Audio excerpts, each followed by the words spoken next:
All right, guys.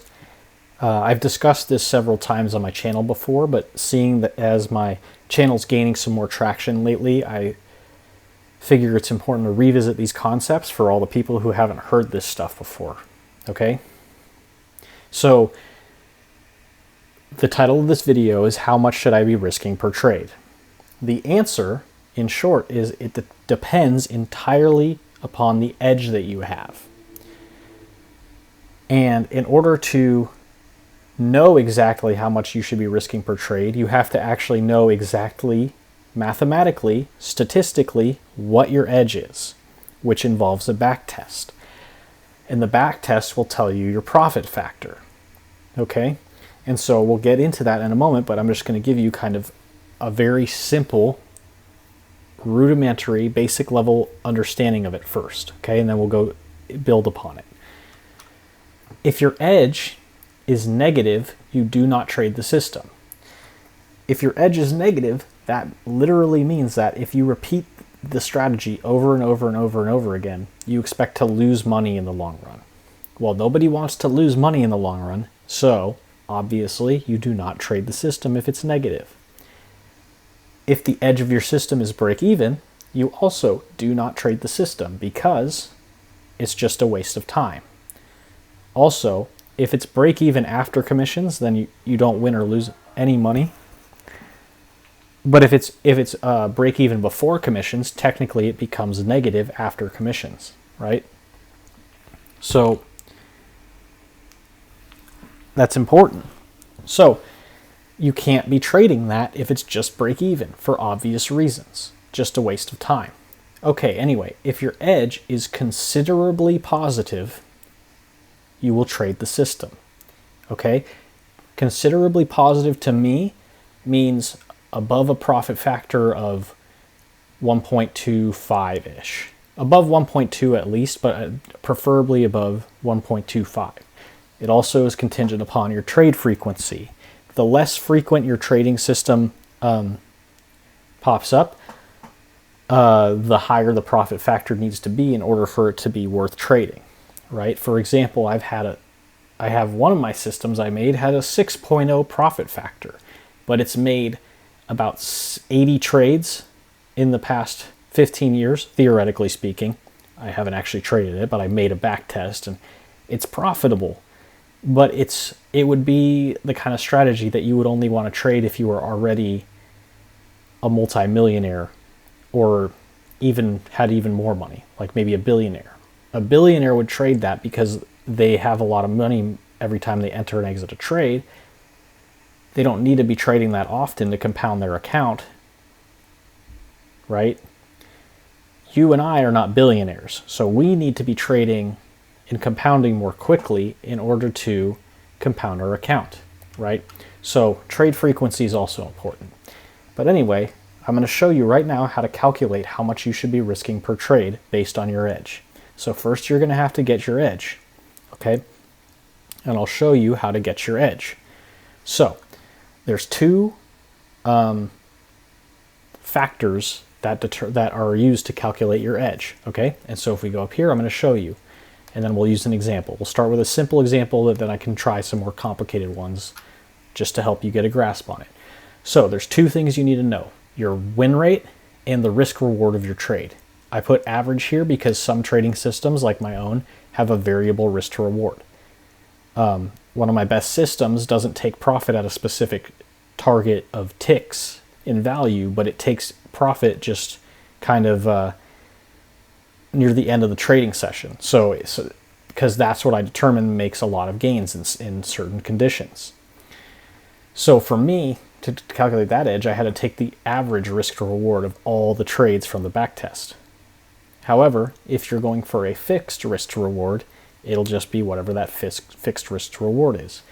Now, taking these two things, well, really, all you need at first is this. But anyway, then based on your win rate, you'll know if your strategy is profitable or not. So, let's take this example. If we have a risk to reward of 1-to-1, you win one and you lose one. What is the break-even win rate of that? So we need to find out what the break-even win rate of that is. There's a very simple website right here that can tell you the break-even win rate, but also this website only allows you to do a certain amount of calculations before it's like, you need to pay to subscribe to our service. You don't need to do that. After I've used the site, I'll explain to you what the formula is, okay? And actually on this website, it explains it right here. So technically I don't have to explain it. And maybe I won't. Yeah, I'll just save some time. If you want to learn how to do it, just go to this website and they'll tell you how to get your break-even win rate. You just take your risk rate and you divide it by the risk rate plus the reward rate. So, anyway, of a 1-to-1 risk to reward, break-even win rate is 50%, right? Makes sense, like a coin flip. Okay, so if in example, we had a 1-to-1 but had a 60% win rate, what is our edge? Our edge is the difference between the break-even win rate and our win rate, which is 10%, right? Now, 60% is not 10% more than 50%. It's not like a 10% multiplier of 50%, but it's a difference from 0 to 100%. 50 to 60 is 10, right? So it's a 10% edge. I'm going to show you that is the edge of the system because I'm going to take you through a Monte Carlo simulator. So let's say that you started with an account balance of $3,000. Okay, you have a risk to reward of 1. You have a 60% win rate. I'm going to prove to you that the optimal F, the amount that someone should be risking per trade, if this is their system, that they have proven that they have this exact edge, I'm going to show you this is what they should be risking per trade. So if you are risking 10% per trade, this is the amount you should be risking for trade. Now, it's going to be volatile, okay? Disclaimer, there is going to be some volatility to this. If you want less volatility, you can risk less than that. You could risk anything less than 10%. In theory, though, 10% will yield the maximum returns. Anything above 10% has a very high risk of ruin. The higher you go than 10%, the more likely you are to blow up. The lower you go from 10%, the less money you will make in the long run. It will be safer, but the less you will make. But I'm going to show you that you can get away with 10%, all right?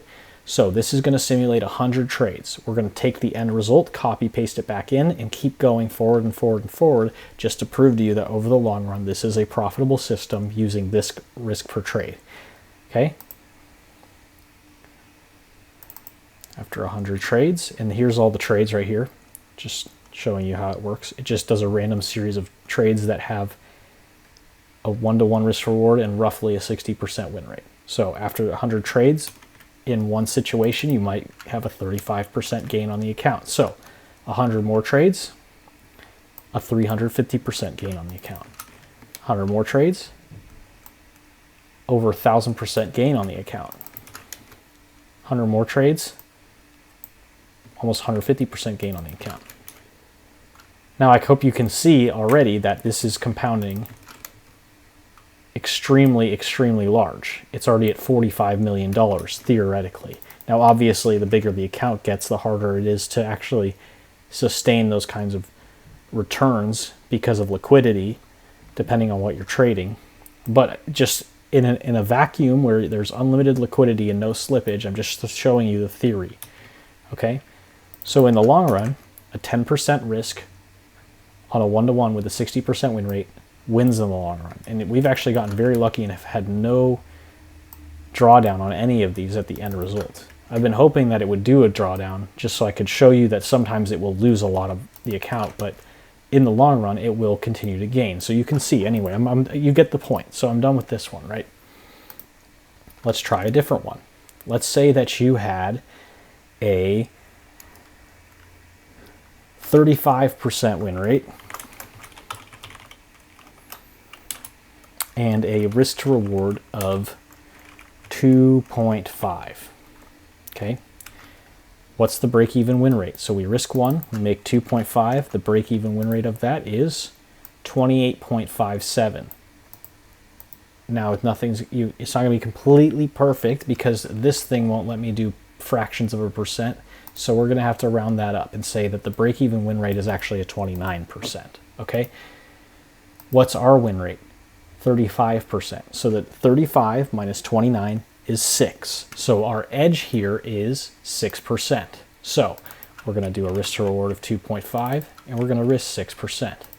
We're going to go to a 35% win rate, and we're going to start with 3,000 again.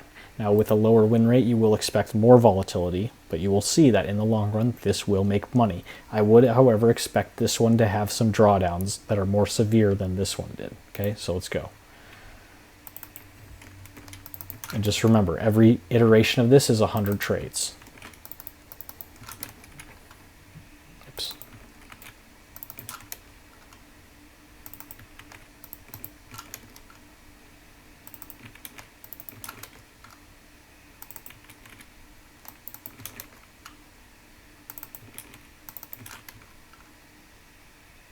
There you go. See, you lose half the account. However, keep in mind, even after you've lost half the account, it's at $143,000. What did you start at? 3,000. It's worth trading the strategy, even with this risk, even if you lose half your account at some point. By the way, because look at what happens next. You lose half the account, and then you make almost 900%. This is optimal F trading. Okay, then you make 2,000%. So again, volatile, but you have to be willing to lose half your account in order to be able to gain 2,000% of your account. Okay, trader Larry Williams and his money manager Ralph Vince in the 1987 Robbins Cup of futures trading, the World Cup, they took a $10,000 account and turned it into $1 million. It actually was $2 million at one point, but the crash of 87 took away 50% of the account.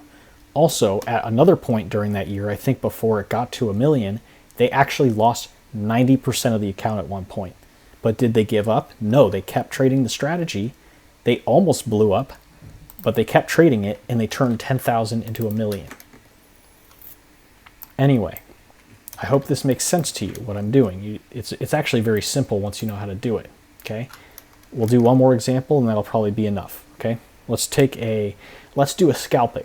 Okay, because neither of these have been scalping. Scalping is where your win rate is high, but your risk to reward is lower than 1, meaning that you make less than what you when you win than what you lose when you lose. I'm going to show you. This is what scalping is. People use the term scalping. They throw it around very loosely. Scalping, by definition, is literally making less when you win than you lose when you lose. So let's do a 0.4. Okay, so let's say you have a 85% win rate. And this is going to show you that scalping is completely acceptable if you have an edge. All that matters is if you have an edge. Your risk to reward doesn't matter that much. It just matters how big your edge is. Okay, so, and then I'm going to say 0.4 risk to reward. Okay, so reward 0.4. What's the break even?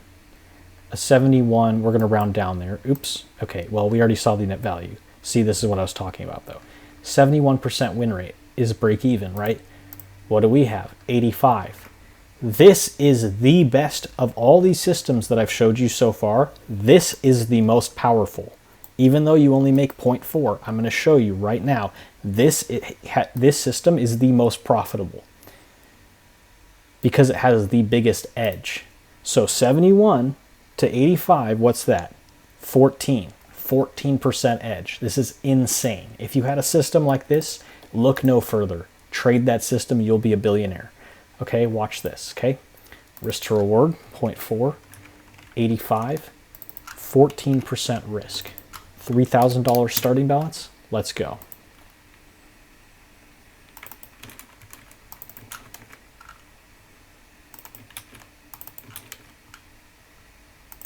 Do you see how fast this is compounding? Look at this, every time it's hundreds of percent. You see? Hundreds of percent every time. Insane. Okay? So that just goes to show you your risk to reward doesn't determine how profitable you are. Your win rate doesn't determine how profitable you are. It's them when they're coupled together that determines whether or not you have an edge. And the bigger your edge is, the more of your account you risk per trade. Take, for example, like this. Casinos. Okay, most casino games that you play, whether it's roulette or slots or even blackjack or Casino War or craps or any of the games they have, the casino usually has anywhere between a 0.5% edge to a 5 to 10% edge, right? But it usually, let's just say on average, if you took out the average of all the casino games, the casino usually has somewhere between like a 3 to 5% edge. A casino, by definition, is scalping, usually, because think about it. Well, some other games, they pay out a 1-to-1, like roulette or whatever, but at the same time, certain bets in roulette, like betting on green or betting on an individual number, you get a massive payout, right? Or slots. Slots, you put in $100 and you play 25 cents at a time, and you usually lose.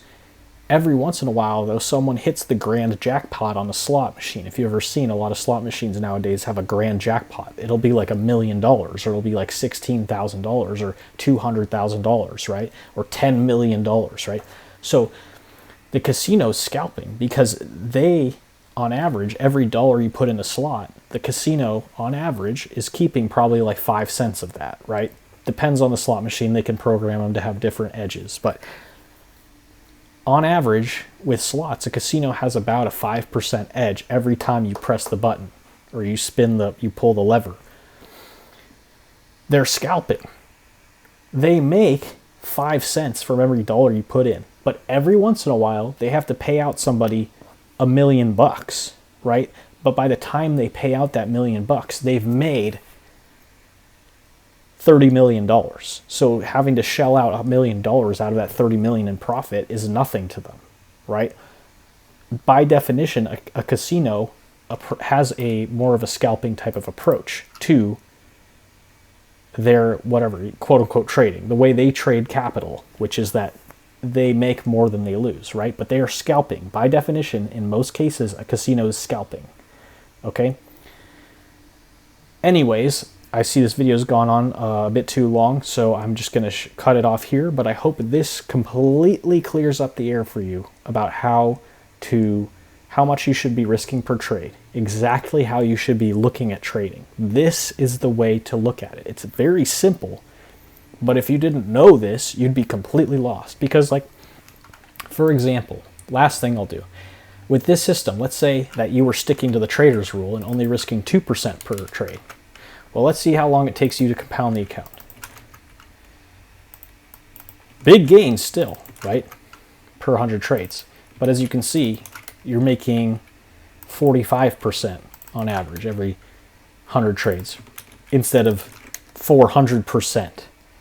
Okay, so that ties back into earlier in the video when I said the difference between a millionaire and billionaire trader really is this knowledge, because they could have the same edge, but one of them might not be maximizing their risk, which sounds risky, but it's not. If you've seen the math, you're just literally obeying objective mathematics. It's not a subjective thing. And trading is really not a subjective thing. It's very, very, very objective. Okay? So don't let anyone convince you otherwise.